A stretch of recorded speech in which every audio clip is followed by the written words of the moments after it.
الشیطان الرجیم بسم اللہ الرحمن الرحیم وبہ نستعین وهو خیر المعین وصلی اللہ علی سیدنا محمد وآلہ الطاہرین۔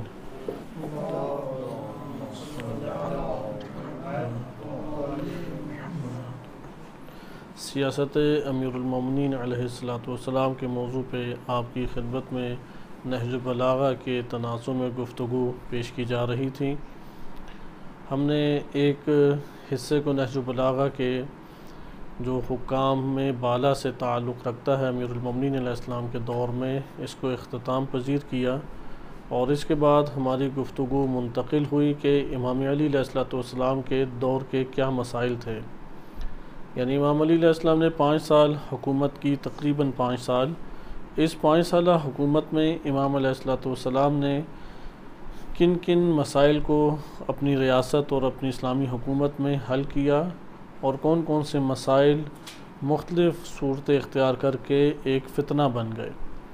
البتہ مسائل کو ڈسکس کرنے سے پہلے ضروری ہے کہ ہم اس کے اسباب کو جانیں کہ وہ کیا اسباب بنے کہ اس قدر گھمبیر، اس قدر خطرناک مسائل ایک ریاست کے اندر جنم لے گئے۔ مثلاً کرپشن ہے، غربت اور فقر ہے، خود غرضی ہے، ناامنیت ہے، کہ اس قدر ناامنیت بڑھ گئی کہ خلیفہ کو پورے کے پورے ملک سے آئے ہوئے شورشیوں نے اور اس کا سرکش افراد نے پکڑ کے قتل کر دیا۔ لہٰذا یہ جب گھمبیر صورت ریاست کی موجود تھی تو اس وقت امام علی علیہ السلام نے حکومت سنبھالی۔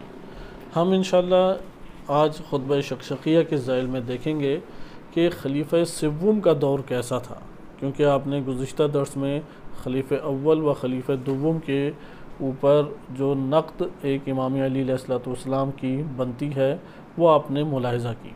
ہم نے علمی طور پہ بعض حقائق جو کتب میں موجود ہیں اس کے تناظر میں اس کو پیش کیا اور آپ نے اسے ملاحظہ کیا، کیونکہ یہ بات شیعہ سنی دونوں ہی متفق ہیں اس مسئلے کے اوپر کہ امیر المومنین علیہ السلام نے خلیفہ اول و خلیفہ دوم سے اختلاف کیا اور انتہائی شدید اختلاف ہوا، اور خلافت ایک ایسا مسئلہ ہے کہ جس کے اوپر صحابہ کرام میں بہت سخت آپس میں نزاع ہوا، جھگڑا ہوا، اور انتہائی سخت قسم کے، درست قسم کے الفاظ ایک دوسرے کے اوپر بولے گئے، اور موقف بھی ایک دوسرے کے برخلاف سخت موقف تھا۔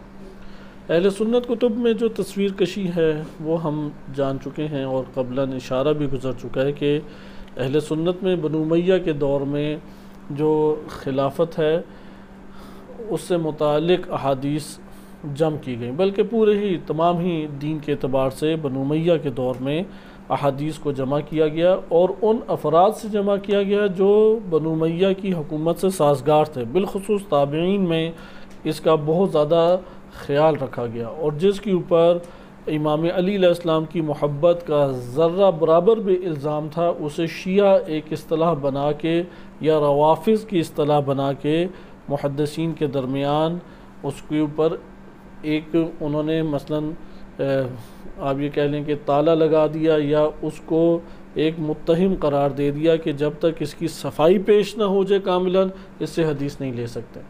حتیٰ کہ اصطلاح آج کے دور میں بھی رائج اہل سنت میں ہے کہ وہ روافض کے نام سے ایک شخصیت کو کاملاً نظر انداز کر دیتے ہیں، چونکہ یہ پہلی صدی کے اختتام پہ جب حدیثوں کو جمع کیا گیا تو یہ اصطلاح انہوں نے وضع کر لی، گھڑ لی، اور اس کو انہوں نے رائج کر کے ایک قسم کے بند باندھ دیا کہ اگر کوئی شخص امام علی علیہ السلام یا گھرانے اہل بیت علیہ السلام کا طرفدار ہے تو اس کے اوپر شیعہ کا عنوان لگے گا، اور اگر وہ جرت مند ہے اور مقابلے میں خلفاء کی خلافت کو یعنی حضرت ابوبکر اور حضرت عمر کی خلافت کے اوپر کوئی اعتراض رکھتا ہے تو وہ رافضی ہے، چاہے وہ صحابی ہو، چاہے وہ تابعی ہو، چاہے وہ محدث ہو، فرق نہیں پڑتا۔ لہٰذا روافض کی اصطلاح کو انہوں نے ایجاد کر کے ایسے تمام افراد کی احادیث کو لینے سے انکار کر دیا کہ جو امام علی علیہ السلام کو صدر اسلام میں یعنی نبی صلی اللہ علیہ وسلم کی رحلت کے وقت جو ایک نزاع امت کے درمیان پیدا ہوا اس میں امام علی علیہ السلام کے موافق یا حامی تھے۔ حتیٰ کہ صحابہ کرام کے بارے میں بھی اسی طرح کہ انشاءاللہ تعالی آج ہم حضرت عثمان کا جو دور شروع کر رہے ہیں، کیونکہ نہج البلاغہ میں زیادہ تر حضرت عثمان کے دور کو امام علی علیہ السلام نے بیان کیا ہے اور اس میں اپنے موقف کو بھی ذکر کیا ہے۔ حضرت عثمان کے دور میں جو مسائل پیدا ہوئے، یقیناً اس کی وجہ گزشتہ دور ہی بنتا ہے، اور خطبہ شقشقیہ میں امام علی علیہ السلام نے ان امور کو ذکر بھی کیا ہے۔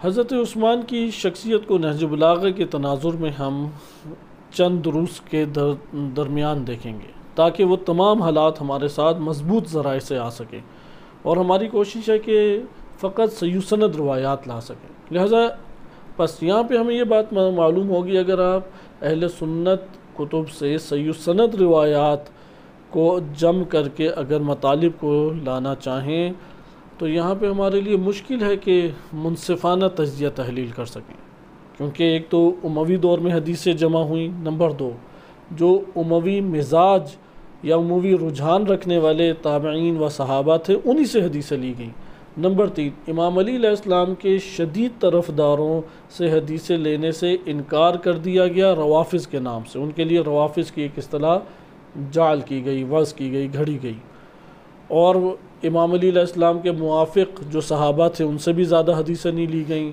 اور امام علی علیہ السلام کے موافق جو تابعین تھے ان سے تو بالکل ہی نہیں حدیثیں لی گئیں، اور انہیں ضعیف قرار دے کے، کاذب قرار دے کے بالکل سائڈ پہ کر دیا گیا۔ لہذا جب یہ والے حالات ہوں تو کیا آپ یہ توقع رکھتے ہیں کہ امیر المومنین علیہ السلام اور ان کا حقیقی موقف اہل سنت کی صحیح سند روایات سے ہمارے سامنے آ جائے؟ لہذا آپ اگر اہل سنت کتب پڑھیں اور اس میں ان کے علم رجال اور علم حدیث کی رعایت کرتے ہوئے اور ان کے بنائے ہوئے قواعد حدیث کے تحت مطالعات کریں تو امیر المومنین علیہ السلام کی شخصیت عام صحابہ جیسی تھی کاملاً، یعنی اکابر صحابہ بھی ایسے نہیں کہ جو بہت دانش اور بہت ذکاوت یا عقل مندی رکھتے ہیں، علم اور عبادت اور شجاعت میں آگے تھے، لیکن بقیہ چیزوں میں نعوذ باللہ فقط جذباتی تھے اور اپنی تعریفیں ہر وقت کیا کرتے تھے اور معاملہ فہم نہیں تھے۔ یہ شخصیت امام علی علیہ السلام کے سامنے آتی ہے، اور ان کی بات نہ ان کے بیٹے مانتے تھے اور نہ ہی دیگر اصحاب پہ ان کی بات چلتی تھی، اور اس طریقے سے امام علی علیہ السلام کی وہ شخصیت کو پیش کرتے ہیں اگر آپ ان کی کتب پڑھیں۔ اچھا، ان کی کتب میں دین اسلام کے اصل خادم اور دین اسلام کی حکمتوں کو جاننے والے کون ہیں تو بخاری، مسلم اور دیگر روایات سے پتہ لگتا ہے کہ وہ حضرت ابوبکر، حضرت عمر، حضرت عثمان اور اس کے بعد عشرہ مبشرہ ہیں، اور ان میں بھی جو حکومتی صحیح فہم رکھنے والے ہیں اور حکومتی طور پہ تیز افراد ہیں وہ بنو امیہ ہیں۔ اور یہ آپ آج سوشل میڈیا دیکھ لیں، اہل حدیث ہیں، دیوبندی بیٹھے ہوئے ہیں، وہ جو اختلاف کر کے روایات لاتے ہیں ان کو انہوں نے بڑے جوابات دیے ہیں، جیسے انجینئر مرزا محمد علی ہیں۔ اب ان کے دل میں ایک محبت اہل بیت علیہ السلام موجود ہے، وہ روایات ایسی لے کے آتے ہیں، لیکن انہی روایات کا توڑ دیگر کتابوں میں ان کے صحیح سند روایات میں موجود ہے۔ مثلا حسین منی و انا من الحسین معروف روایت ہے، وہ انصار کے بارے میں بھی ہے اہل سنت کتب میں، اور دیگر بعض صحابہ کے بارے میں بھی ہے۔ وہ کہتے ہیں یہ تو کوئی خصوصیت ہی نہیں ہے، اور پھر انجینئر کے اوپر اعتراض کرتے ہیں کہ وہ دیگر افراد کی کیوں نہیں حدیثیں لے کے آتے۔ لہٰذا آپ نے ملاحظہ کیا کہ اگر اہل سنت کی کتب کو آپ پڑھیں تو یہ والا ہمارے سامنے جائزہ آتا ہے۔ حضرت ابوبکر کی جو خلافت ہے وہ سب سے بہترین خلافت ہے اور سب سے عظیم تر، اور رسول اللہ کے سب سے نزدیکی بندے وہی تھے۔ اہل سنت کتب احادیث سے یہ ظاہر ہوتا ہے۔ اور حضرت عمر کے بارے میں ان سے بھی بڑھ کر کہ اسلام کو اصل انہوں نے ہی نشر کیا اور اسلام کو فتح کر کے، ممالک فتح کر کے اسلام پہنچایا انہوں نے۔ اب یقیناً جو حدیث کے اوپر وہ کہے کہ بخاری اور مسلم کے مجموعے ہی بالکل صحیح سند روایات ہیں، آپ کیسے اسے قائل کسی بندے کو کر سکتے ہیں کہ اعتراضات کرے؟ وہ ہاں چند اعتراضات بنتے ہیں اپنی جگہ پہ، لیکن وہ کہتے ہیں کہ اس کے اوپر اجتہادی خطا ہے یا توبہ انہوں نے کر لی، کوئی ایسی اس میں مشکل بات ہی نہیں ہے۔ لیکن آپ شیعہ روایات کی طرف آئیں، چونکہ وہ بھی اسی دور کی کتابیں ہیں۔ اب تابعین میں آپ حتیٰ کہ یہی کتاب آپ عرب جو محققین نے کتابیں لکھی ہیں، میں صرف ایک چھوٹی سی مثال دے دوں اور پھر ہم اپنے موضوع کی طرف منتقل ہوتے ہیں، کہ حضرت عثمان کے قتل اور اس دور کے حالات میں جو کتاب عرب محققین نے لکھی ہیں آپ ان کا مطالعہ کریں تو بعض مسائل آتے ہیں جو حضرت عثمان کے دور میں کھڑے ہوئے اور ہم نہج البلاغہ کے تناظر میں انہیں پڑھیں گے بھی اور اس میں دیکھیں گے امام علی علیہ السلام کا کیا موقف تھا۔ ان میں سے ایک مسئلہ ہے حضرت عمار یاسر رضی اللہ عنہ کو شدت کے ساتھ مارنا۔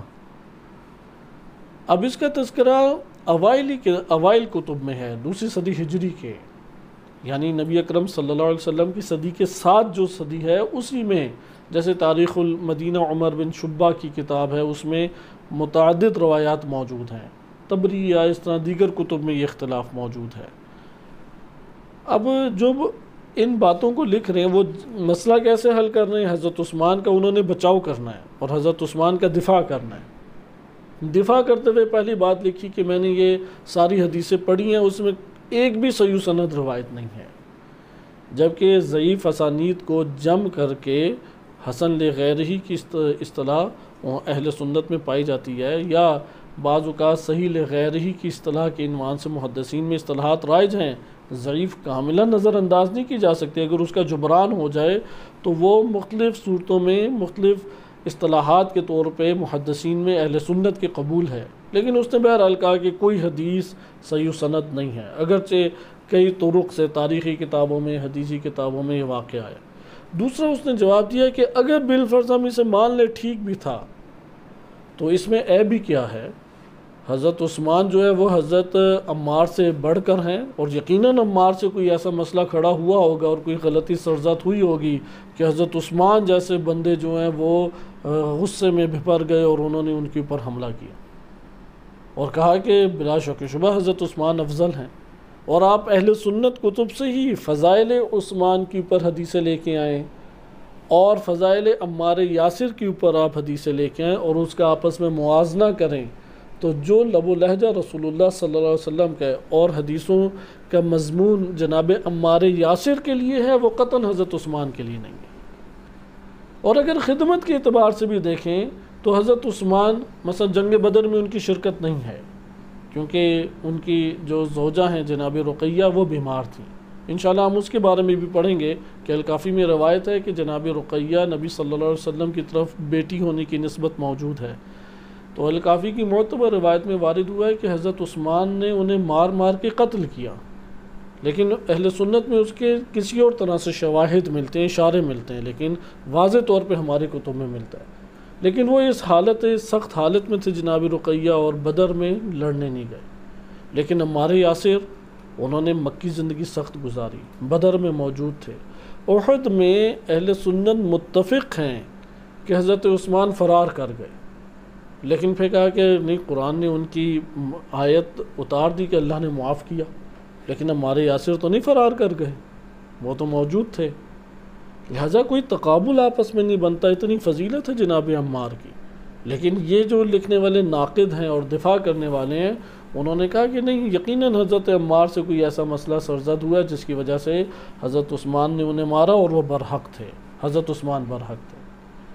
اور پھر تیسرا کہا کہ حضرت عمار کی بعض خطائیں ہیں جو اس دور میں تھیں، یقیناً مسائل تھے، لیکن حضرت عمار کو یہ نہیں کرنا چاہیے تھا۔ اب یہ اس کا اپنا ذاتی ایک ہے فیصلہ، اور وہ دفاع حضرت عثمان میں اس طرح سے امور کو لکھ رہا ہے۔ بہرحال اپنے مطلب کے اوپر ہم واپس آتے ہیں اور نہج البلاغہ کے تناظر میں ان امور کا جائزہ لیں گے کہ کیوں حضرت عثمان کے دور میں اتنی سخت شدت اختیار کر گئے۔ ہم نے گزشتہ دروس میں جو پڑھا اس کے مطابق مسئلہ سقیفہ بنی ساعدہ سے شروع ہو چکا تھا کہ 4 دروس اس کے اوپر آپ تفصیلی طور پہ صحیح سند روایات کے تناظر میں ملاحظہ کر چکے ہیں۔ اچھا، اس کے بعد جب حضرت ابو بکر کی حکومت آئی تو اب ہم اس کی تفصیلات نہیں پڑھیں گے کیونکہ وہ ہمارے موضوع سے باہر ہے، نہج البلاغہ میں اس کا بہت تذکرہ وارد نہیں ہوا، وإلا تاریخی اعتبار سے تجزیہ تحلیل کے قابل وہ 2 یا 2.5 سالہ دور ہے کہ اس میں کیا کیا امور انجام پائے، وہ دقت اور تفصیل کے ساتھ پڑھنے کی ضرورت ہے، اور وہ تجزیہ تحلیل کے قابل مثلا زکوٰۃ کے عنوان سے حضرت ابو بکر نے ایک قدم بڑھایا اور قتال کیا، بڑے پیمانے پہ جنگیں ہوئیں، لیکن سوال کیا نبی اکرم صلی اللہ علیہ وسلم نے زکوٰۃ کے عنوان سے کوئی اگر مانع زکوٰۃ بنا اس کے خلاف جنگ کی؟ سیرت رسول میں ایسی کوئی جنگ موجود نہیں ہے۔ خیر، ہم حضرت ابوبکر کے دور کو ابھی نظر انداز اس اعتبار سے، علمی تجزیہ تحلیل کے اعتبار سے نظر انداز کرتے ہیں کیونکہ نہج البلاغہ میں اس کا تذکرہ موجود نہیں ہے۔ لیکن امام علی علیہ السلام نے خطبہ شقشقیہ میں، خطبہ شقشقیہ بہت طولانی خطبہ نہیں ہے، ہم پہلے بھی یہ اشارہ کر چکے ہیں کہ خطبہ شقشقیہ آیا خطبہ ہے یا نہیں، کیونکہ خطبہ شقشقیہ کے اختتام پہ اگر آپ دیکھیں تو واضح طور پہ ہمیں معلوم ہوتا ہے امام علی علیہ السلام نے یہ کلام اپنے دور خلافت میں کیا تھا، اس سے پہلے نہیں۔ لیکن دور خلافت میں آیا ایسا ماحول موجود تھا کہ امام علی علیہ السلام برملا طور پہ ایک خطبہ دے سکیں؟ یعنی وہ جو 5 سالہ دور کے تقریباً پوری کی پوری اسلامی ریاست کا 90% حصہ یا 80% حصہ امام علی علیہ السلام کے ہاتھ میں تھا، بیت المال امام علی علیہ السلام کے ہاتھ میں، سرکاری فوج، انٹیلیجنس، تمام کے تمام ادارے مالیات کے، وہ کس کے ہاتھ میں تھے؟ امام علی علیہ السلام کے ہاتھ میں۔ لیکن اس کے باوجود ہمارے پاس صحیح سند روایات آ کے یہ بتاتی ہیں کہ امام علی علیہ السلام کے پاس یہ فرصت موجود نہیں تھی، یعنی ماحول ایسا موجود نہیں تھا کہ امام علی علیہ السلام خطبہ شقشقیہ جیسے معانی کو برملا طور پہ لوگوں کے سامنے بیان کر سکیں۔ مثلا اس کو پہلے بھی آپ کی خدمت میں اشارہ کیا جا چکا ہے، تہذیب الاحکام میں صحیح سند روایت موجود ہے، کیونکہ امام علی علیہ السلام کے دور میں شیعوں کا مرکز کون سا جگہ شمار ہوتی تھی؟ جہاں پہ شیعہ اکثریت تھی، البتہ یہ شیعہ تاریخی ہے، جیسے ذکر کیا جا چکا ہے چند مرتبہ کہ یہاں پہ شیعہ سے مراد وہ عقائدی شیعہ نہیں ہے جو آج کے دور میں رائج ہے، بلکہ کس معنی میں ہے؟ تاریخی معنی میں شیعہ کسے کہتے ہیں؟ حمایت کرنے والا۔ مثلا آج کے دور کے جو اہل سنت امام علی علیہ السلام کی حمایت کرتے ہیں، اس دور میں اگر ہوتے تو کیا کہلاتے؟ شیعہ کہلاتے ہو۔ رجال میں شیعہ کا معنی جدا ہے، تاریخ میں شیعہ کا معنی جدا ہے، عقائد میں شیعہ معنی جدا ہے، 12 اماموں کے قائل اور معتقد کو کیا کہتے ہیں؟ شیعہ کہتے ہیں۔ اور حدیث میں معنی جدا ہے، جو امام صادق علیہ السلام نے حدیث شیعہ تشیع کا معنی ذکر کیا ہے، وہ قرآن کریم کا وہ اہل ایمان ہے کہ جس کی تعریف اللہ تعالیٰ نے کی ہے۔ آپ اگر امام صادق علیہ السلام کی روایات کے تناظر میں شیعہ کا معنی لینا چاہیں تو وہ قرآنی مومن بنتا ہے، اس لیے 4 معنی آ جاتے ہیں۔ بہرحال تاریخی معنی میں شیعہ تھا۔ شیعوں کا مرکز کیا تھا؟ کوفہ میں ماہ مبارک رمضان جب آیا تو مسجد کوفہ آج بھی موجود ہے، بھری ہوئی تھی، تراویحیں پڑھی جا رہی تھی ادھر۔ امام علی علیہ السلام نے امام حسن مجتبیٰ علیہ السلام کو بھیجا کہ اعلان کرو کہ الگ الگ نمازیں پڑھو نوافل کی صورت میں، تراویح کی جماعت کے عنوان سے رسول اللہ سے کوئی نماز وارد امت میں نہیں ہوئی، اور یہ حضرت عمر کا ایک خود بدعت حسنہ کے عنوان سے اقدام تھا۔ امام حسن مجتبیٰ علیہ السلام نے اب ان نمازیوں میں جو مسجد کوفہ کے اندر نمازی نماز پڑھ رہے ہیں، اور یہ مرکز تشیع ہے اس دور کا، اس میں جو نماز پڑھ رہے ہیں ان میں جب اعلان کیا تو ایک مظاہرے کی صورت اختیار کر گیا، وہاں پہ اتنے لوگ جمع ہو گئے اور مظاہرے شروع ہو گئے کہ واہ عمرہ واہ عمرہ، کہ ابھی کچھ عرصہ ہی حضرت عمر کو گزرے ہوا ہے اور ان کے تمام تعلیمات اور ان کی سنت اور روش کو تبدیل کرنا شروع کر دیا ہے۔ امیر المومنین علیہ السلام نے جب یہ دیکھا کہ یہاں پہ تو ایک ہنگامہ برپا ہو گیا ہے اور خوف اور ڈر یہ تھا کہ کوفہ ہی فتنے کی جگہ نہ بن جائے، تو امام حسن مجتبیٰ علیہ السلام کو بھیجا کہ جاؤ ان سے کہو کہ میں اپنا فیصلہ واپس لیتا ہوں، جس طرح تم نے نمازیں پڑھنی ہے پڑھو۔ اگر ایک تراویح کی نماز کو ہٹانا امیر المومنین علیہ السلام کے لیے فی الحال ممکن نہیں تھا کہ حالات ایسے تھے، تو یہ جو سوال کرتے ہیں کہ فدق واپس کیوں نہیں لیا، فدق واپس لیا جا سکتا تھا، فلاں چیز کیوں نہیں کی، اور سب سے بڑھ کر امیر المومنین علیہ السلام خطبہ شقشقیہ دے سکتے تھے، یعنی حضرت ابوبکر حضرت عمر کی حکومتوں کی پر تنقید خطبے کی صورت میں ممکن تھی۔ اس لیے یہ بات درست ہے کہ یہ خطبہ نہیں تھا، یہ ابن عباس آئے تو ان کے ساتھ چلتے ہوئے درد دل کر رہے تھے، اور تنہائی میں ابن عباس سے یہ گفتگو تھی خطبہ شقشقیہ۔ تو ابھی یہ امام کا کلام جاری ہی تھا کہ باہر سے ایک شخص آیا تو امام نے اپنا کلام ترک کر دیا۔ اب وہ گیا تو ابن عباس نے بہت منت سماجت کی کہ آپ اپنے اس کلام کو جاری رکھیں، تو امیر المومنین علیہ الصلوۃ والسلام نے فرمایا کہ نہیں، وہ جو میرے منہ سے ظاہر ہو گیا اور نکل گیا درد دل، وہ بھی جذبات کے ہاتھوں نکل گیا، اس لیے امام علیہ الصلوۃ والسلام نے اس کو بھی شقشقیہ سے تعبیر کیا۔ شقشقیہ کہتے ہیں کہ خود اس میں لکھا بھی ہے امام علیہ الصلوۃ والسلام کہ اس خطبے کے اختتام پہ امام نے خود بیان کیا کہ شقشقۃن حدارت، کہ یہ ایک شقشقہ یعنی وہ لوتھڑا ہے کہ جو جذبات کے ہاتھوں باہر نکل آتا ہے، کہ اس کے اختتام میں امام نے خود اس کو بیان اور ذکر کیا ہے۔ لہٰذا امام نے فرمایا کہ یہ گوشت کا وہ نرم لوتھڑا ہے جو اونٹ کے منہ سے ہیجان کے وقت نکل آتا ہے، اس لیے اب وہ دوبارہ واپس چلا گیا، اب وہ کیفیت نہیں ہے، اس لیے اسے آگے میں بیان نہیں کر سکتا۔ یعنی تشبیہ دی اپنے کلام کو کہ جب اونٹ ہیجان کے وقت ہوتا ہے تو اس وقت اس سے ایک غیر ارادی طور پہ چیز صادر ہوتی ہے۔ تو اس طرح امام فرماتے ہیں کہ میرا غم اور رنج سے جو دل بھرا ہوا ہے، اس دباؤ کی وجہ سے کچھ معانی اور باتیں صادر ہو گئی۔ تو ابن عباس کہتے ہیں کہ میں ساری زندگی اس کے اوپر افسوس کرتا رہا کہ کاش امام علی علیہ الصلوۃ والسلام اپنا کلام پورا کر لیتے اور بہت سارے مطالب اور اسرار میرے ہاتھ میں آ جاتے۔ لہٰذا خطبہ شقشقیہ خطبے کی صورت نہیں ہو سکتا، کیونکہ تراویح کو دور کرنا ممکن نہیں تھا امام علی علیہ السلام کے لیے۔ کجا یہ کہ برملا طور پہ لوگوں کے سامنے امام خطبہ ارشاد فرما دیتے، اس لیے یہ جو تجزیہ ہے، جیسے حوزہ علمیہ کے معروف استاد تاریخ اور رجال یوسفی غرویان کے بزرگ استاد ہیں کہ 7-8 جلدی موسوعۃ التاریخ الاسلامی عربی میں انہوں نے کتاب لکھی ہے، وہ اس بات کی شدت سے قائل ہے کہ یہ کلام ہے، اسے کلام کہا جائے۔ بہرحال سید رضی رحمۃ اللہ علیہ نے چونکہ خطبہ لکھ دی، ہم ان کی اتباع میں اسے خطبہ کہتے ہیں، وإلا یہ دلائل قوی ہیں کہ یہ کلام تھا۔ اس کلام میں امام علی علیہ السلام نے آغاز میں اپنی اہلیت کو بیان کیا ہے کہ میں خلافت کا حقیقی حقدار تھا۔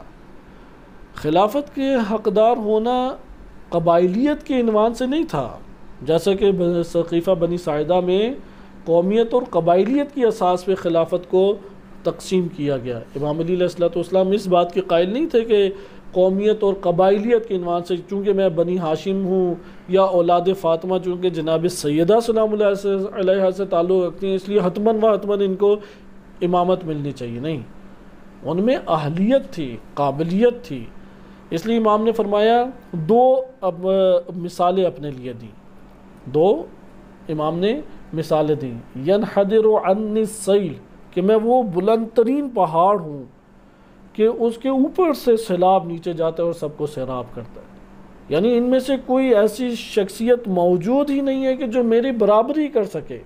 یہ تو وہ ہیں سارے کے سارے کہ جو مجھ سے سیلاب صادر ہوتا ہے اس سے سیراب ہوتے ہیں، کو چاہیے کہ میرے برابر پہنچیں۔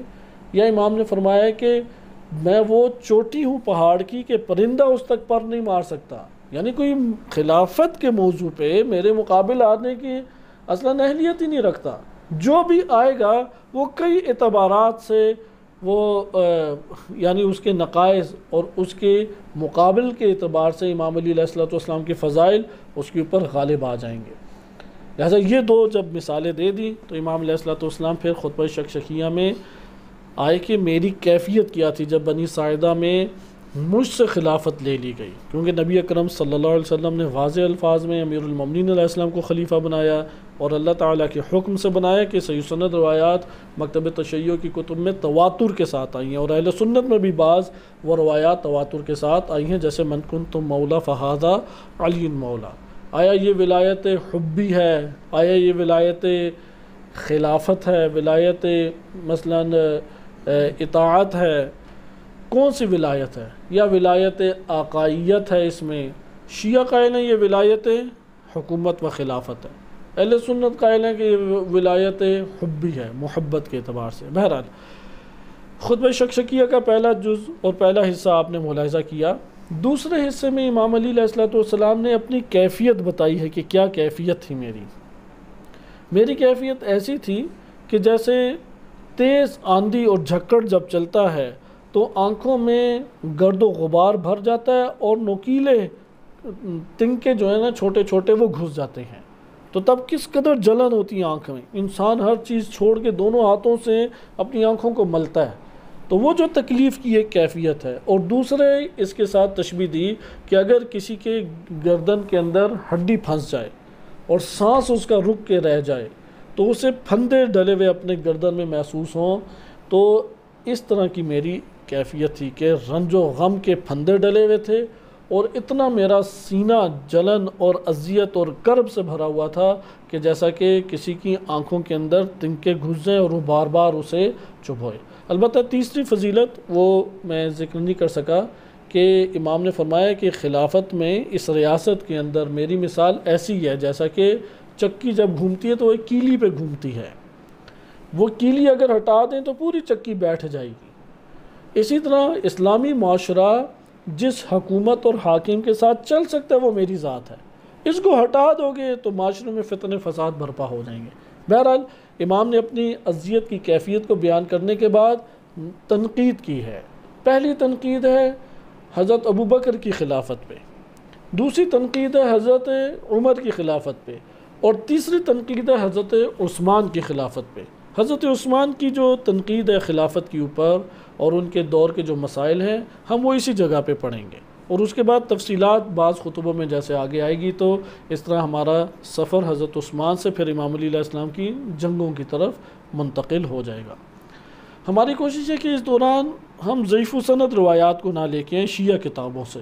اہل سنت کتب سے پہلی کوشش یہی ہے کہ ہم صحیح ستہ بالخصوص بخاری مسلم سے لے کے آئیں، اور اس کے بعد عمومی طور پہ حدیث کی کتابوں کو تاریخ کی کتابوں پہ ترجیح دیں، چونکہ اکثر جو اہل حدیث طبقہ ہے اہل سنت میں وہ حدیثوں کو تاریخ کے اوپر فوقیت دیتا ہے، اور حدیثوں میں بھی بخاری مسلم کی روایات کو سب پر فوقیت وہ دیتے ہیں۔ ہم بھی اسی ترتیب کا خیال رکھیں گے اور کوشش کریں گے کہ احادیث کی کتب سے لانے کی پہلی کوشش کریں مطالب، اور اس کے بعد تاریخی کتب کی طرف ہم منتقل ہوں، لیکن شیعہ کتب میں فقط صحیح سند روایات ہم اٹھائیں گے، اور شیعہ کتب میں بھی انہی صحابہ اور تابعین سے آئی ہیں۔ جیسے آپ دیکھیں عمار یاسر اور حضرت عثمان کا ایک اختلاف ہوا، اب حضرت عمار سے کتنی روایتیں ہیں، نہ ہونے کے برابر۔ تابعین میں دیکھ لیں، تابعین میں سلیم بن قیس ہلالی اسے کذاب کہہ دیا، اب تابعی ہے سلیم بن قیس ہلالی اور شخصیت ان کی ثابت ہے، لیکن چونکہ اکثر ان امور میں جو مسائل تنقیدی مسائل ہمارے ہاں وارد ہوئے جناب سلیم سے ہیں، تو اہل سنت ان سے کسی طور پہ قبول نہیں کرتے سلیم کو۔ اسی طریقے سے عطیہ عوفی، چونکہ فدق کے مسائل میں عطیہ عوفی نے روایت ذکر کی ابو سعید خدری رضی اللہ عنہ سے کہ فدق نبی اکرم صلی اللہ علیہ وسلم نے جناب سیدہ کا دیا تھا۔ اب عطیہ عوفی کو صحیح مان لیں، حالانکہ تابعی ہے وہ، حالانکہ بڑی ایک شخصیت ہے، چھوٹی شخصیت نہیں ہے، عبادت گزار شخصیت ہے، مومن شخصیت ہے، لیکن اگر اس کو انہوں نے کہہ دیا کہ یہ ثقہ ہے اور قابل اعتماد ہے تو اس سے موقف تشیع کا ٹھیک ہو جائے گا، اور تنقید کس پہ ڈائریکٹ جائے گی؟ حضرت ابوبکر حضرت عمر پہ۔ حضرت ابوبکر حضرت عمر کو بچانے کے لیے عطیہ عوفی جو ہے وہ کیا ہو گیا؟ ضعیفانہ کہ تابعی ہے وہ، امام علی علیہ السلام کا چونکہ حمایتی ہے، اس وجہ سے اب امام علی علیہ السلام کا حمایتی ہی وہ مسائل بیان کرے گا جو اس دور میں ہوئے۔ جو امیر المومنین علیہ السلام کا موافق نہیں ہے وہ کیسے یہ مسائل بیان کر سکتا ہے؟ وہ تو تعریف ہی کرے گا۔ اور اہل سنت محدثین اکابر محدثین کی یہ روش ہے کہ اگر حضرت ابوبکر حضرت عمر کے بارے میں کوئی تنقیدی بات آ جائے تو قضا و قضا لکھ دو یا 3 ڈاٹ ڈال دو، وہ بات نہیں ذکر کرنی۔ یہ کہاں سے معلوم ہوا؟ صحیح مسلم میں ایک روایت آ گئی، اوس بن حدثان سے غالباً وہ روایت ہے کہ اس میں حضرت عمر کے پاس آئے امام علی علیہ السلام اور عباس بن عبد المطلب، اور وہاں پہ پھر حضرت عمر نے کہا کہ یہ فلاں فلاں مجھے کہتے ہیں، یعنی 3 الفاظ بولے، مناسب الفاظ نہیں ہیں، آپ خود صحیح مسلم میں جا کے دیکھ سکتے ہیں۔ تو کہا کہ حضرت عمر نے کہ علی آپ یاد ہے کہ مجھے بھی یہ کہتے تھے اور حضرت ابوبکر کو بھی یہی کہتے تھے۔ تو اس کی شرح دیکھیں آپ جا کے صحیح مسلم کی، جو اس حدیث کی شرح ہے، اس میں اکثر بیشتر شراح نے شارحین نے یہ لکھا ہے کہ کاش مسلم یہ الفاظ لکھتے ہی نہ، جس طرح بقیہ محدثین نے جب یہ روایت لکھی تو قضا و قضا لکھ دیا، تو ضروری تھا کہ یہ الفاظ لکھنے ہیں۔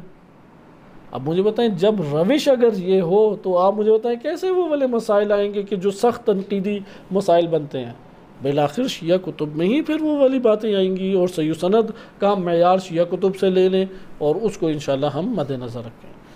خلیفہ اول کے اوپر کیا تنقیدیں تھیں وہ میں آپ کے سامنے مختصر طور پہ تیزی سے ان میں سے بعض پڑھ دیتا ہوں۔ حضرت ابو بکر کے اوپر انہوں نے خطبہ شقشقیہ سے جو ہمیں معلوم ہوتا ہے 3 تنقیدیں کی ہیں۔ پہلی تنقید حضرت ابو بکر کے اوپر یہ کی کہ انہوں نے مجھ سے یہ حق خلافت لے لیا، یہ حق خلافت مجھ سے لے لیا، لہذا خلافت امام فرماتے ہیں کہ خلافت کا امام سے جب چلی گئی تو امام نے کہا کہ میری میراث لٹ رہی تھی اور میں میراث کو دیکھ رہا تھا۔ یہاں پہ سوال پیدا ہوتا ہے کہ امام علی علیہ السلام کی میراث کیسے خلافت؟ قرآن کریم نے بیان کیا ہے کہ زمین کے وارث کون ہیں؟ عبادی الصالحون، میرے صالح ترین بندے میری زمین کے وارث ہیں۔ امام علی علیہ السلام سے صالح ترین بندہ اس وقت امت میں کوئی بھی موجود نہیں تھا۔ نبی صلی اللہ علیہ وسلم کے بعد سب سے صالح ترین شخصیت کون ہے؟ امیر المومنین علیہ السلام۔ لہذا خلافت اور زمین کے اوپر حاکمیت وہ میراث تھی امیر المومنین کی۔ تو امیر المومنین علیہ السلام نے پہلی تنقید یہ کی ہے کہ جیسے سورہ انبیاء آیت نمبر 105 میں آپ نے اس آیت کو ملاحظہ کیا، اس کے تناظر میں میراث ہے، اور تنقید کیا ہے کہ میں اپنی میراث کو لٹتا دیکھ رہا ہوں اور مجھ سے لوٹنے والے یہ میراث لے گئے۔ اب یہ لے کے کون گئے ہیں؟ وہ حضرت ابو بکر کی شخصیت کو وہ ملی، اور امام علی علیہ السلام اہل سنت متفق ہیں 6 مہینے کم سے کم مخالف تھے، قائل نہیں تھے حضرت ابو بکر کی خلافت کی۔ اور اس کے بعد پھر صبر کی کیفیت ذکر کی کہ اس وقت میری حالت کیا تھی صبر کی، کہ میرے گلے میں غم و رنج کے پھندے پڑے ہوئے تھے، اور 2 ہی میرے پاس راہیں تھیں، یا اپنے کٹے ہوئے ہاتھوں سے جنگ کروں، کٹے ہوئے ہاتھ یعنی میری قوت کو انہوں نے کاٹ دیا۔ فدق جو کہ اقتصادی اعتبار سے سب سے بڑا ذریعہ تھا اسے انہوں نے پہلے دن ہی لے لیا، اور جناب سیدہ سلام علیہ کے بندوں کو فدق سے نکال دیا۔ اسی طریقے سے جو میٹنگز ہوتی تھیں امام علی علیہ السلام کی، اس کے اوپر انہوں نے کھڑے کر دیے سرکاری بندے، حکومتی سرکاری بندے کھڑے کر دیے اور پابندی لگا دی، کہا کہ وَإِلَّا میں یہ گھر جلا دوں گا، اور جناب زبیر بن عوام ان کو زد و کوب بھی کیا گیا۔ اسی طرح امیر المومنین علیہ السلام کے دیگر افراد ہیں جو جس سے نسبت ثابت ہوتی اس کو وہ پکڑتے۔ انصار ہیں، انہیں کاٹ دیا گیا، اور انصار خلافت کے حرص میں امام علی علیہ السلام کی حمایت سے دور ہو گئے، سبکدوش ہو گئے۔ لہذا یہ ہے کہ ہاتھوں کا کٹ جانا۔ امام فرماتے ہیں میں ان کٹے ہوئے ہاتھوں سے یا تو جنگ لڑتا یا میں صبر کرتا، اور صبر کروں تو ایسا ہی ہے کہ میری سانس رکی ہوئی ہے، آنکھوں میں سخت کانٹوں کی چبھن ہے، اور تکلیف سے میرا بدن بھرا ہوا ہے، یہ میں اذیت کے دن کاٹ رہا ہوں۔ اب اگر ہاتھ کٹے ہوئے سے جنگ کرتے تو نہ اسلام رہتا نہ امت اسلامیہ رہتی، کیونکہ 10 ہجری کو 9-10 ہجری میں ہی تبوک ہوئی ہے، روم کی 1 لاکھ فوج تو صرف بارڈر میں موجود تھی، اور اسی طریقے سے 1 سال پہلے 8 ہجری کو مکہ فتح ہوا ہے، 7 ہجری کو یہودی آبادی تسلط یہودیوں کا ٹوٹا ہے۔ اگر امام علی علیہ السلام جنگ لڑتے اور سخت مدینہ میں جنگ ہوتی، کیا مکہ میں مشرکین دوبارہ قبضہ کر لیتے یا نہیں؟ ادھر سے مسیلمہ کذاب کا ایک فتنہ الگ سے موجود ہے، وہ سر اٹھا لیتا یا نہیں؟ اسی طرح خیبر میں یہودیوں کی قوت لوٹ آتی یا نہیں؟ رومی اندر چڑھ دوڑتے یا نہیں؟ لہذا کون سی حکومت اور کون سی امت پھر باقی رہتی؟ امام نے فرمایا کہ نہیں، جنگ نہیں لڑی جائے گی، صبر کیا۔ اب جب صبر کیا تو آپ نے پہلا اعتراض دیکھا کہ حضرت ابو بکر نے جو خلافت لی ہے وہ حق اور میراث میری تھی۔ دوسرا اعتراض یہ کیا کہ حضرت ابو بکر نے اپنے بعد بغیر کسی مشورے کے اور امت کے اندر بغیر کسی انتخابات کے حکومت حضرت عمر کے سپرد کر دی، وصیت کر کے کس کے سپرد کر دی؟ حضرت عمر کو دے دی۔ حضرت عمر کو دینے کے بات کو کس طرح سے امام نے فرمایا ہے کہ حضرت ابو بکر اپنے بعد عدی قبیلے سے جو تعلق رکھتے تھے ان کو یہ خلافت دے گئے۔ وہ میں کلمات ایک ساتھ آپ کے سامنے پڑھ دیتا ہوں، وہ جملات جو حضرت ابوبکر کی حکومت کے بارے میں، یہ نقطہ بس نوٹ کر لیں کہ دوسرا اعتراض کیا کیا کہ اپنی حکومت میں وصیت کے ذریعے سے حضرت عمر کو اپنے بعد خلیفہ بنا گئے، نہ مسلمانوں سے پوچھا، نہ صحابہ سے پوچھا، نہ کوئی شورا بٹھائی، نہ کچھ اور۔ تیسرا اعتراض امام نے فرمایا کہ حضرت ابوبکر تواضع کی وجہ سے اپنے متعدد جگہوں پہ انہوں نے خطبات میں کہا کہ میں یہ خلافت لینا ہی نہیں چاہتا تھا، یہ تو میرے اوپر ایک وظیفہ تھا، ذمہ داری تھی جس کو میں نے نبھایا۔ کہتے ہیں لیکن مجھے تعجب اس کے اوپر ہے کہ جس کو وہ اپنی زندگی میں رد کرتے رہے اور ٹھکراتے رہے ہیں، اسی کو انہوں نے تقسیم کے عنوان سے حضرت عمر کو پکڑا دی خلافت۔ اگر خلافت کی ان کی نظر میں کوئی قیمت اور اہمیت مادی اعتبار سے تھی ہی نہیں تو ہونا تو یہ چاہیے تھا اس کا فیصلہ مسلمانوں پہ چھوڑ دیتے۔ آخر وہ تقسیم کرنے کی چیز ہے کہ ایک میری ہو جائے اور ایک دفعہ تمہاری ہو جائے، کیونکہ حضرت ابوبکر کن کی وجہ سے بنے تھے خلیفہ؟ آپ ثقیفہ بنی ساعدہ میں پڑھ چکے ہیں، کن لوگوں نے حضرت ابوبکر کی فوراً آگے بڑھ کے بیعت کر لی کہ ابھی انصار شور ہی مچا رہے تھے۔ ان میں سب سے آگے کون تھے؟ ایک بشیر بن سعد تھے انصار میں سے، جنہوں نے حسادت کی بنیاد پہ بیعت کی۔ نمبر 2 ابو عبیدہ بن جراح۔ نمبر 3 سالم جو کہ جناب حذیفہ کے آزاد کردہ غلام ہیں۔ نمبر 4 حضرت عمر۔ لہذا اب خلافت ترتیب سے آنی بھی کن کے پاس چاہیے؟ کیونکہ سارا تو انہی چند افراد کی وجہ سے خلافت حضرت ابوبکر کو ملی، تو حضرت ابوبکر نے تقسیم اس طرح کی، جو مجھے خلافت ملی اس کے بعد اے عمر آپ کا یہ حصہ ہے، آپ لے لیں۔ امام نے اس کے اوپر تنقید کی، شدید تنقید۔ آئیں میں وہ تنقیدی آپ کے سامنے کلمات بیان کر دوں کہ امام فرماتے ہیں کہ میں اپنی میراث کو لٹتے دیکھ رہا تھا یہاں تک کہ پہلے نے اپنی راہ لی، یعنی وفات پا گئے حضرت ابوبکر، اور اپنے بعد خلافت ابن خطاب کو دے گئے۔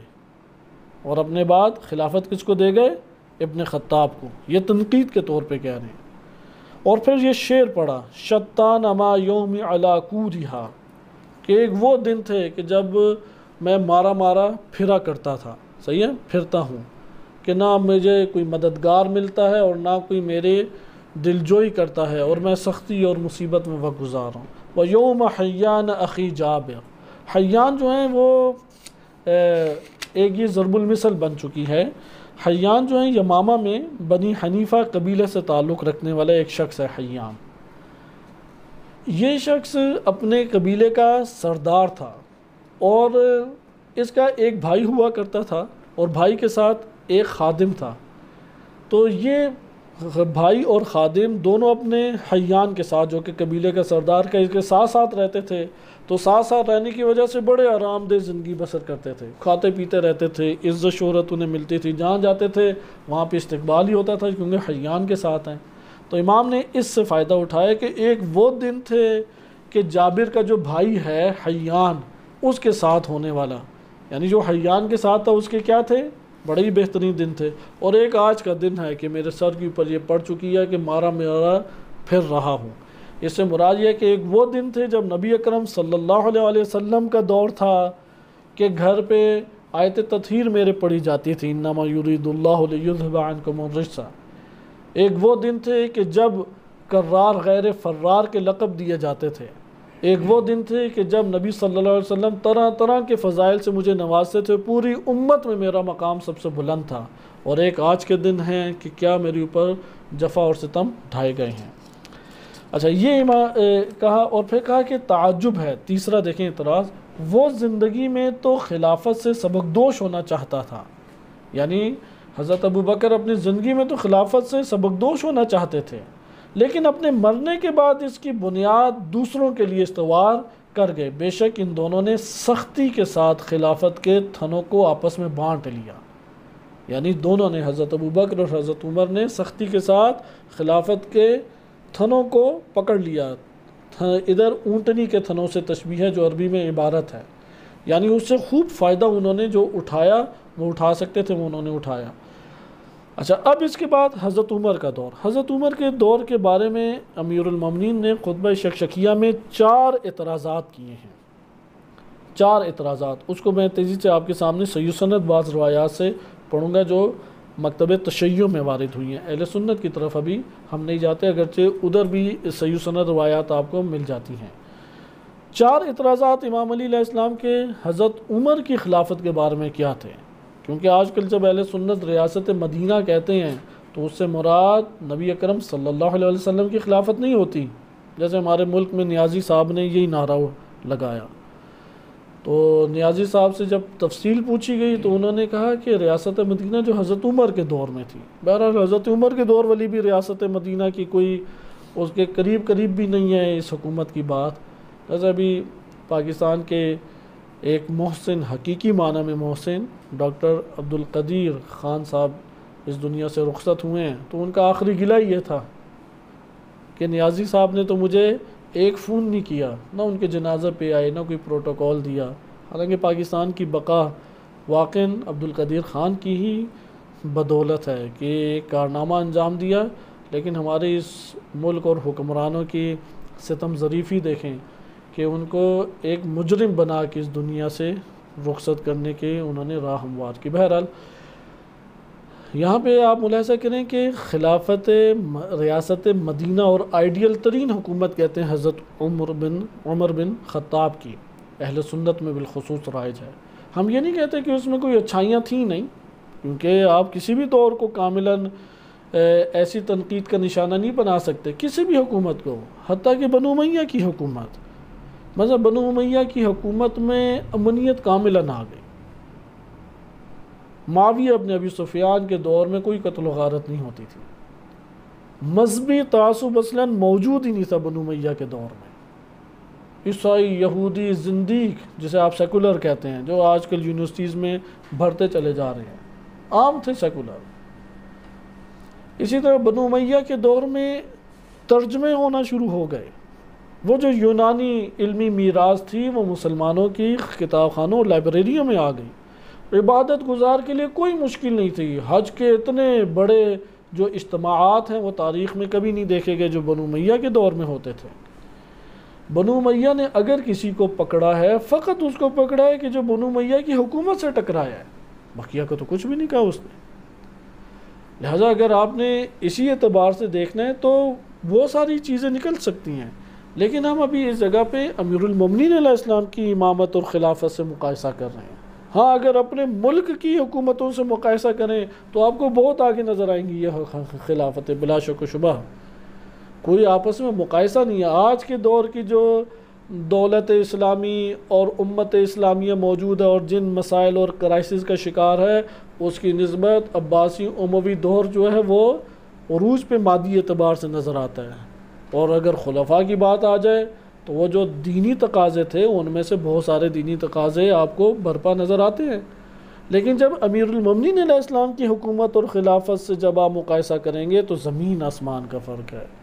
پھر تنقیدیں آپ کے سامنے اس کے دروازے کھلتے ہیں۔ امام علی علیہ السلام کی امامت، اگر امیر المومنین علیہ السلام کی امامت کو آج بھی قبول نہیں کرنا، ان کی خلافت اور ان کے قول اور ان کے طور طریقوں کو سیاسی طور پہ آج بھی قبول نہیں کرنا، تو پھر آپ کے پاس کوئی گنجائش نہیں ہے۔ بلا شک و شبہ آج کے دور حکومتوں سے 1000 گنا بہتر وہ دور حکومت تھے۔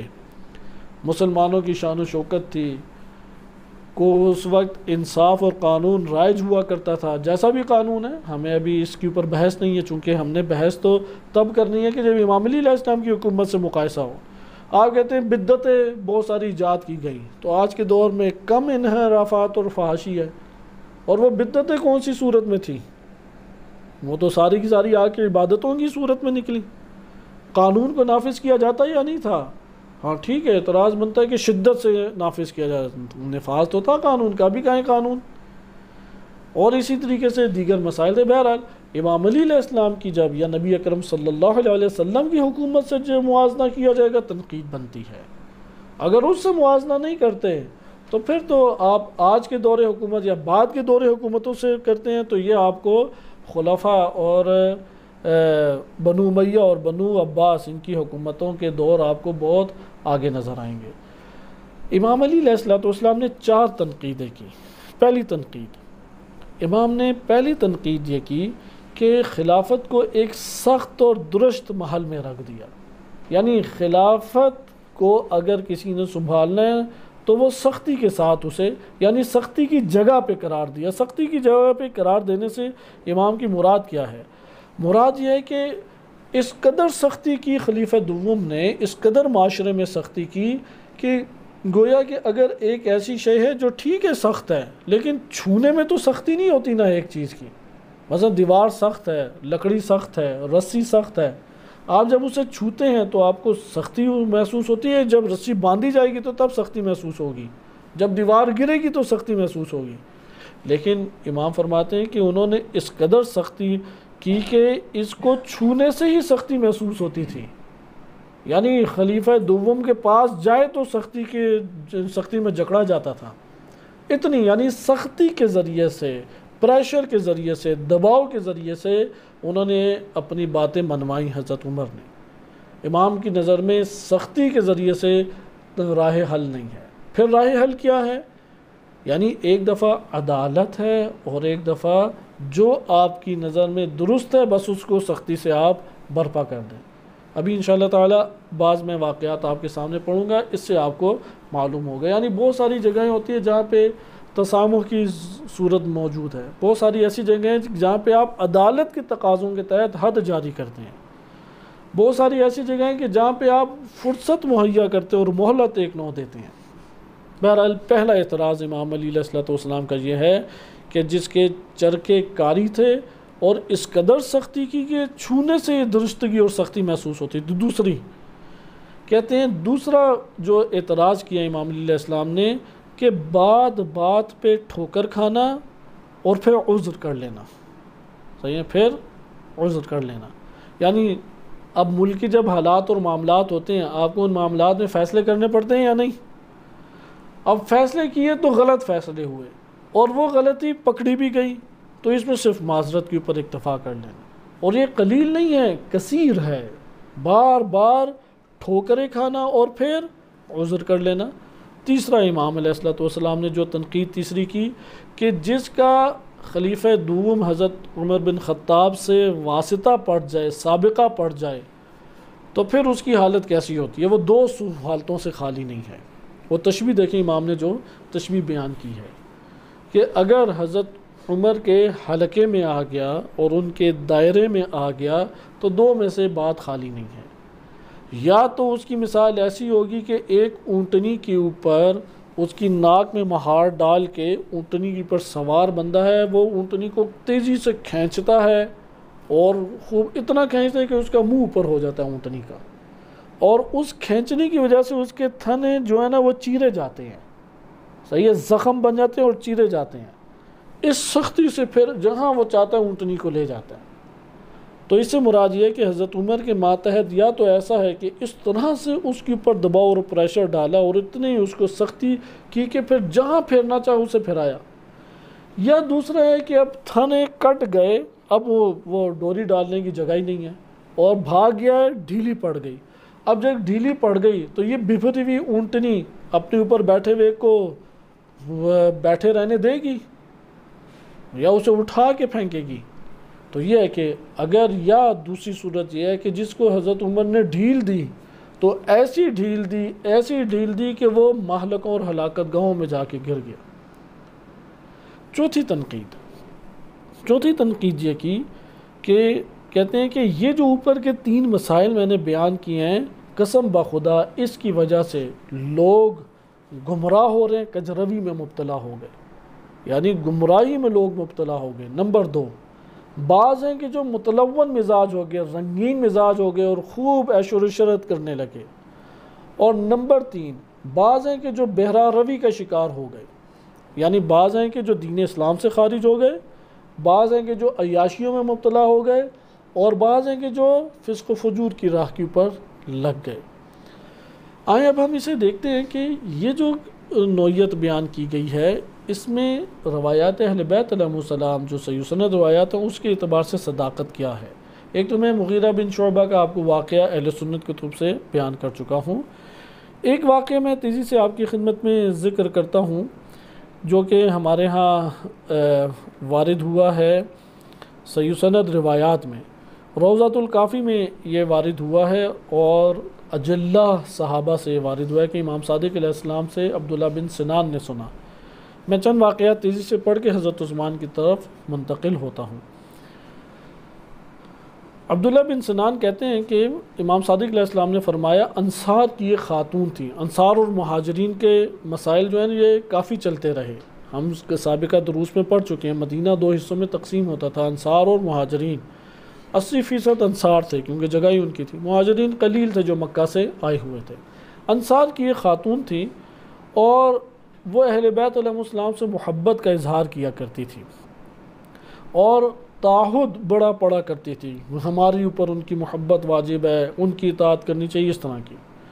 ایک دن کیا ہوا، عمر بن خطاب ان کو راہ میں مل گئے تو انہوں نے کہا کہ این تذهبین یا عجوز الانصار، اے انصار کی بڑھیا کہاں جا رہی ہو؟ تو اس نے کہا کہ آل محمد کی طرف جا رہی ہوں تاکہ انہیں جا کے سلام کروں، کیونکہ نبی صلی اللہ علیہ وسلم نے اس گھرانے کی عظمت اتنی ابھاری تھی کہ در و دیوار کے پاس کھڑے ہو کے آیت تطہیر پڑھا کرتے تھے اور سلام اونچی آواز میں کیا کرتے تھے گھر کے باہر سے، اور لوگ اس کو سیرت و سنت کے اعتبار سے لیا کرتے تھے، نہ کہ رشتہ داری کے اعتبار سے۔ تو اس کہا کہ آل محمد کو جا کے سلام کروں اور ان سے عہد و اجدد بہم عہدن، ان سے دوبارہ عہد و پیمان باندھ کے آؤں کہ میں آپ کے حق کو ادا کروں گی، جو بھی حق بنتا ہے۔ تو فقال لها عمر، حضرت عمر نے انہیں کہا ویلکی لیس لہم اليوم حق علیکی، کہ کیا ہو گیا تجھے، آج کے دور میں تیری گردن پہ ان کا کوئی حق باقی نہیں ہے اور نہ ہماری گردن پہ، ان کا حق تھا نبی صلی اللہ علیہ وسلم کے دور میں، اب دور تبدیل ہو گیا، جب آج کی دور ہے فلیس لہم حق، ان کا تو کوئی حق باقی نہیں ہے، فانصرفی، ادھر سے تو واپس چلی جا۔ وہ گئی اور سیدھا آئی ام المومنین ام سلمہ کے پاس۔ ام سلمہ نے کہا کہ کیا چیز ہے کہ جو تو اس طرح سے دبے پاؤں آ گئی ہے، مجھ تک پہنچ گئی ہے؟ تو اس نے کہا کہ عمر بن خطاب سے میری ملاقات ہوئی اور میں نے یہ بات بیان کی، اور عمر کو جب یہ کہا تو عمر بن خطاب نے مجھ سے یہ کہا۔ تو ام سلمہ ام المومنین ام سلمہ کہتی ہیں لا یزال حق آل محمد واجبا علی المسلمین یوم القیامہ، کہ آل محمد علیہ السلام کا حق تا قیامت مسلمانوں کی گردن کے اوپر واجب ہے، تیری گردن کے اوپر اب بھی قائم ہے۔ آپ نے ملاحظہ کیا کہ یہ حضرت عمر کے دور کے واقعات میں سے ہے۔ اچھا آئیں ابھی بعض واقعات اگر آپ دیکھیں تو ان میں واقعات اس طریقے سے ہیں کہ فیصلے انہوں نے قتل کے کر دیے جبکہ اس کے اوپر حد ہی نہیں جاری ہوتی تھی۔ میں صرف آغاز کے آپ کے سامنے ایک دو پڑھ دیتا ہوں، اور بعض پہلے بھی ذکر ہوئے ہیں۔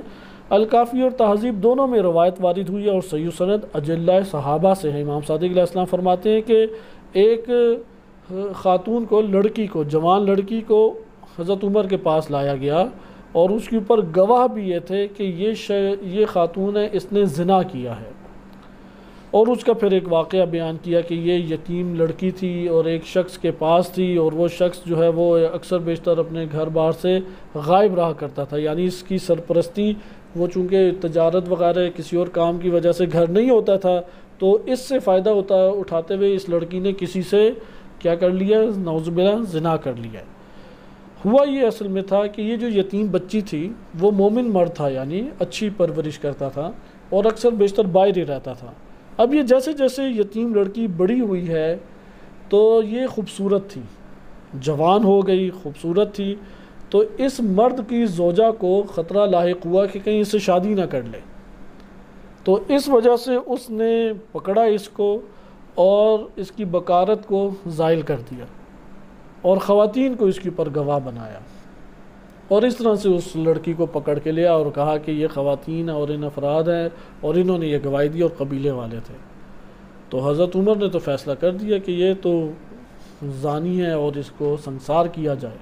تو اس وقت امام علی علیہ السلام نے آ کے اس در بچاؤ کیا، اور بڑا ایک طویل واقعہ ہے بقیہ۔ اسی طرح آپ پہلے ایک مجنون خاتون کا بھی پڑھ چکے ہیں، اور اس طرح کئی واقعات ہیں۔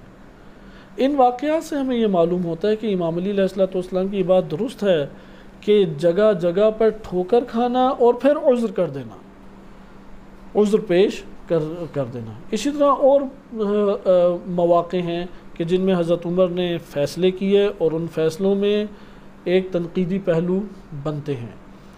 مثال کے طور پہ دمشق جیسا حساس، شام جیسا حساس علاقہ حضرت ابوبکر نے ابو سفیان کے بیٹے یزید کو دے دیا۔ ابو سفیان کے بیٹے یزید ادھر حاکم رہے، اس کے بعد جب یزید بن ابی سفیان کا انتقال ہو گیا تو پھر معاویہ بن ابی سفیان کو دے دیا، اور معاویہ کی حضرت عمر کے دور میں ہی قیصر و کسرہ والی عادات تھی۔ اہل سنت کی صحیح سنت روایات میں بھی یہ وارد ہوا ہے، اور حضرت عمر ایک دفعہ وہاں پہ گئے بھی اور اعتراض بھی کیا، تو وہاں پہ معاویہ بن ابی سفیان نے بہانہ بنا کے انہیں قائل کر لیا۔ سوال یہاں پہ کہ اتنی طویل مدت اور اس قدر وسیع اور عریض اراضی کے اوپر، حساس ترین جگہ کے اوپر، معاویہ بن ابی سفیان جو 8 ہجری کو مسلمان ہوا، جب تک تلوار گردن پہ نہیں پہنچی یہ باپ بیٹے مسلمان نہیں ہوئے، اور ان کو اس قدر بڑا علاقہ دے کے جبکہ 2 سال کے اندر کوئی مجتہد نہیں بن جاتا، کسی کے پاس ساری دینداری نہیں آ جاتی، اور رسول اللہ صلی اللہ علیہ وسلم کے ساتھ تو وہ ایک عرصہ بھی نہیں رہے، نہ کسی جنگ میں حصہ لیا، تو دین کیسے پہنچنا تھا؟ تو وہاں پہ جو معاویہ بن ابی سفیان نے جو دین پہنچایا وہی بس اسی کے لوگ قائل تھے۔ لہٰذا یہ ایک اور ایسی چیز ہے کہ جس کے اوپر تو عذر بھی موجود نہیں ہے۔ کجروی تو ادھر سے ہی نکلی، مرکز جو امام علی علیہ السلام کی مخالفت کا بنا وہ یہی شام کا علاقہ تھا، جسے کہا امام علی علیہ السلام نے نہج البلاغہ میں یہ شیطان کا سینگ ہے، یہ شیطان کا سینگ ہے، اور امام علی علیہ السلام نے واضح فرمایا کہ میں نے جو یہ جنگیں کی ہیں میں نے فتنے کی آنکھ پھوڑ دی ہے، فتنے یوں گھور گھور کے دیکھ رہے تھے، کسی میں جرت نہیں تھی کہ اس کی آنکھوں کو اندھا کر دیں، تو میں نے آگے بڑھ کے فتنوں کی آنکھوں کو اندھا کیا ہے۔ اسی طریقے سے مغیرہ بن شعبہ جیسے شخص کو پہلے کوفہ کا والی بنایا، کوفہ جیسے حساس جگہ کا والی، پہلے بصرہ کا، اس کے بعد بصرہ کے والی بنا۔ اب مغیرہ بن شعبہ کی حیثیت اور شخصیت کیا ہے وہ بھی آپ جانتے ہیں، امام علی علیہ السلام پہ گالم گلوچ کرنے والی پہلی شخصیت مغیرہ بن شعبہ ہے۔ پھر اس کا واقعہ جو زنا کے اعتبار سے تھا وہ اہل سنت کتب سے آپ پہلے بھی ملاحظہ کر چکے ہیں۔ یہ حضرات کس نے محکم کیے؟ حضرت عمر نے محکم کیے۔ اسی طرح عمرو بن عاص، اس کو مصر کا والی بنا دیا۔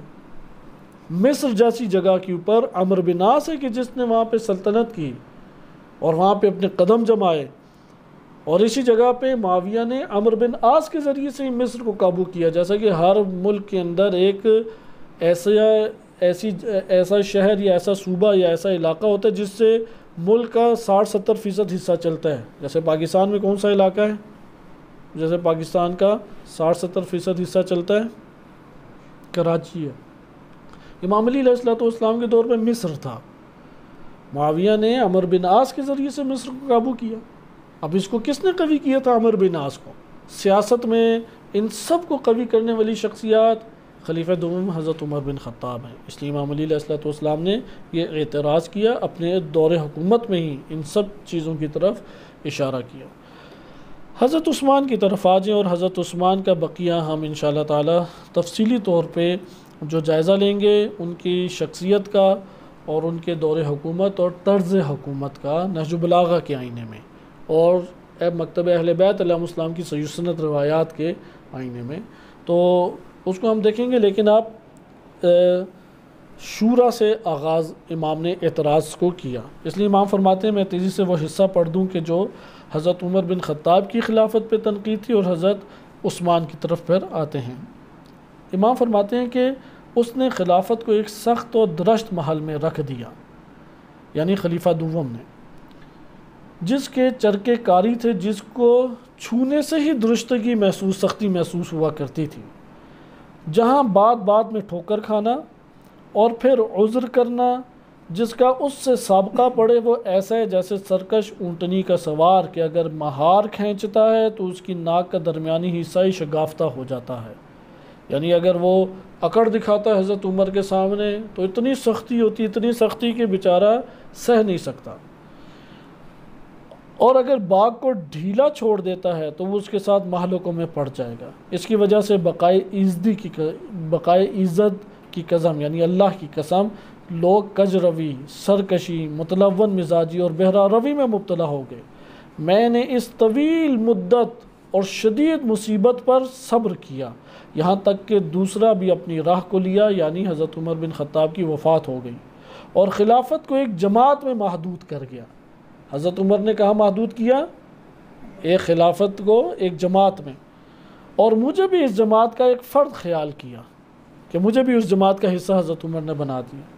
پھر آگے فرماتے ہیں کہ اے اللہ مجھے اس شورا سے کیا لگاؤ، ان میں سے سب سے پہلے کے مقابلے ہی میں میرے استحقاق اور فضیلت میں کب شک تھا، یعنی حضرت ابو بکر کے بارے میں کب شک تھا کہ اب یہ 6 بندے میرے مقابلے میں کھڑے کر کے لائے گئے ہیں کہ کون خلافت کا حقدار ہے۔ مگر میں نے یہ طریقہ اختیار کیا کہ جب وہ زمین کے نزدیک ہو کے پروان کرنے لگے، کون؟ یہ جو جماعت کے اندر ہیں اور یہ حاکم ہیں، حکام اور جماعت والے زمین کے نیچے ہو کے پرواز کرنے لگیں، میں بھی ان کے ساتھ ایسی پرواز کروں، جب وہ اونچا اڑنے لگیں تو میں بھی ان کے ساتھ اونچا اڑوں۔ یعنی مراد یہ ہے کہ میں ان کے ساتھ ایک نباہ کے بس چلتا رہوں۔ یہ وقت گزارنے کا وقت ہے، یہ وقت الجھنے کا وقت نہیں ہے، گزارا مجھے کرنا پڑے گا، یعنی تمام حالات میں سخت ہو یا نرم ہو، تمام حالات میں مجھے گزارا کرنا پڑے گا۔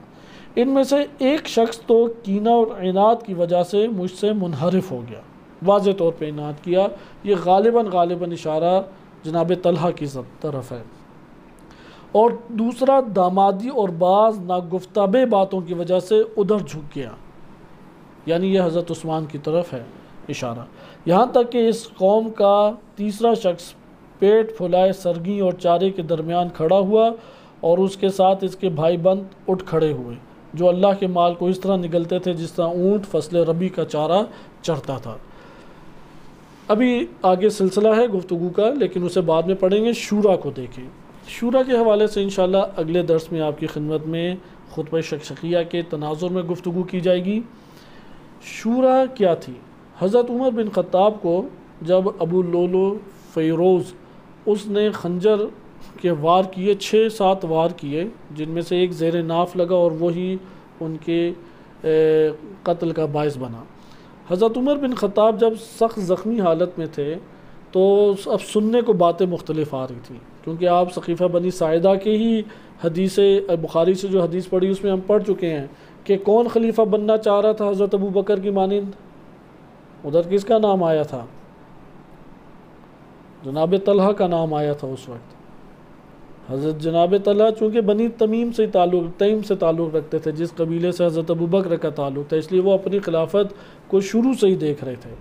تو حضرت طلحہ ایک شخص تھے اس دور میں، اسی طریقے سے امام علی علیہ السلام شروع سے خلافت کے مدعی ہیں۔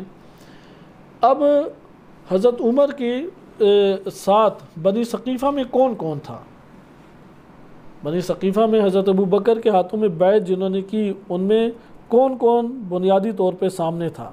یہ مسئلہ اس وجہ سے اہمیت کا حامل ہے کہ تاریخ طبری سے ایک مختصر سی بات آپ کو سنائی جائے، کیونکہ تاریخ طبری اردو میں یہ ترجمہ ہو چکی ہے، اردو اعتبار سے جلد سوم، اس کے کئی حصے ہیں جلد سوم کے، حصہ اول صفحہ 253، اس میں لکھا ہے کہ اب میں جو ادھر لکھا ہے وہ پڑھ دیتا ہوں، کیونکہ سقیفہ بنی ساعدہ میں حضرت ابو بکر کی فوراً بیعت کرنے والے جتنے افراد تھے انہی کو خلافت کے لیے نامزد بعد میں کیا گیا۔ پہلے تھے حضرت عمر بن خطاب، ابو عبیدہ بن جراح، سالم جو ابو جناب حذیفہ کے آزاد کردہ غلام ہیں، یہ 3 بندے۔ ہوا یہ کہ حضرت عمر کے دور میں ابو عبیدہ بن جراح بھی نہیں زندہ رہے اور سالم بھی زندہ نہیں رہے۔ اب یہ دونوں زندہ نہیں رہے تو کس کو خلافت دی جائے؟ حضرت عمر نے شورا بنا دی، حضرت عمر نے کیا کیا؟ شورا بنا دی۔ اس بات کو ہمیں کہاں سے پتہ لگا؟ تاریخ طبری جو قدیمی ترین تاریخ ہے مسلمانوں کی، اس میں ذکر کرتے ہیں جب حضرت عمر بن خطاب زخمی ہوئے تو آپ سے کہا گیا، اے امیر المومنین، آپ کسی کو تو اپنا جانشین مقرر کریں۔ آپ نے فرمایا، میں کس کو خلیفہ مقرر کروں؟ اگر ابو عبیدہ بن جراح زندہ ہوتے تو میں انہیں خلیفہ مقرر کرتا، اگر میرا پروردگار قیامت کے دن مجھ سے باز پرس کرتا تو میں جواب دیتا، میں نے تیرے پیغمبر کو یہ فرماتے سنا ہے کہ ابو عبیدہ اس امت کے امین ہیں۔ پھر آگے کہتے ہیں، پھر حضرت عمر نے اپنی گفتگو آگے جاری کی اور کہا اگر ابو حذیفہ کے آزاد کردہ غلام سالم زندہ ہوتے تو میں انہی کو خلیفہ مقرر کرتا۔ آپ دیکھ رہے ہیں کہ جو سقیفہ بنی ساعدہ میں تھے وہی ترتیب سے گویا کے خلیفہ بن رہے ہیں۔ اگر میرا رب ان کے بارے میں سوال کرتا تو میں اللہ کو یہ کہتا کہ پروردگار میں نے تیرے پیغمبر کو یہ فرماتے سنا ہے کہ سالم اللہ سے بہت محبت کرتے ہیں۔ مجھے یہ بات بتائیں کہ یہ دو معیارات کیا علی بن ابی طالب علیہ السلام میں موجود نہیں تھے؟ آخر کیوں ان کا نام نہیں؟ یہ والے الفاظ حضرت عمر کے کئی کتب میں آئے ہیں۔ اب جب کہ یعنی وہ افراد نہیں زندہ بچے جو سقیفہ بنی ساعدہ میں حضرت ابوبکر کی خلافت کو آگے بڑھانے والے ہیں، تو شورا بنائی۔ شورا میں کون بندے ہیں؟ یہ بہت مہم ہے۔ شورا میں پہلی شخصیت ہیں حضرت عثمان۔ شورا کے 6 بندوں کے نام حفظ ہونے چاہیے، حفظ نہ ہو کیونکہ یہ امت اسلامیہ کا مسئلہ، اس وقت نہ شیعہ نہ سنی، کوئی تقسیم نہیں تھی، امت اسلامیہ۔ لیکن امت اسلامیہ میں 2 موقف تھے جو آج تک چلے آ رہے ہیں۔ اس موقف کو علمی طور پر بیان کرنے میں کوئی عیب اور حرج نہیں ہے۔ ہاں، کسی کی توہین کرنا، اہانت کرنا، مقدسات کو پامال کرنا یہ غلط ہے، لیکن علمی طور پہ تبصرہ کرنا کوئی قباحت نہیں رکھتا۔ 6 افراد تھے۔ آپ اگر ان 6 افراد کے بارے میں صحیح حفظ نہیں کریں گے اور پھر کیا واقعات شورا کے درمیان ہوئے اور حضرت عمر کی وفات کے درمیان کیا کیا مسائل ہوئے اس کا علم حاصل نہیں کریں گے تو نہج البلاغہ میں خطبہ شکشکیہ کا یہ حصہ صحیح سمجھ نہیں آئے گا، جو امام نے خطبہ شکشکیہ میں شورا کو فوراً کھول کے بیان کر دیا۔ پہلی شخصیت کون ہے؟ حضرت عثمان۔ دوسری شخصیت عبد الرحمن بن عوف۔ عبد الرحمن بن عوف۔ عبد الرحمن بن عوف کون ہیں؟ حقیقت میں حضرت عمر کے خصوصی مشاور ہیں۔ یہ وہی ہیں عبد الرحمن بن عوف کے عبداللہ ابن عباس نے جن سے وہ روایت حدیث ثقیفہ جو آپ کی خدمت میں بخاری کی نقل کی گئی وہ پڑھی تھی۔ تیسرے ہیں سعد بن ابی وقاص۔ اب آ جائیں، یہ 3 شخصیات حضرت عمر سے رشتہ داری اور کوئی نہ کوئی تعلق رکھتے ہیں۔ یہ 3 کیا ہیں؟ حضرت عثمان سے تعلق رکھتے ہیں۔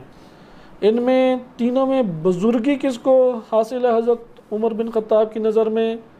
حضرت عثمان اور عبد الرحمن بن عوف کو۔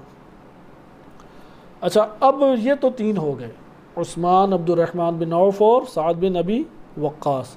بقیہ 3 امام علی علیہ السلام۔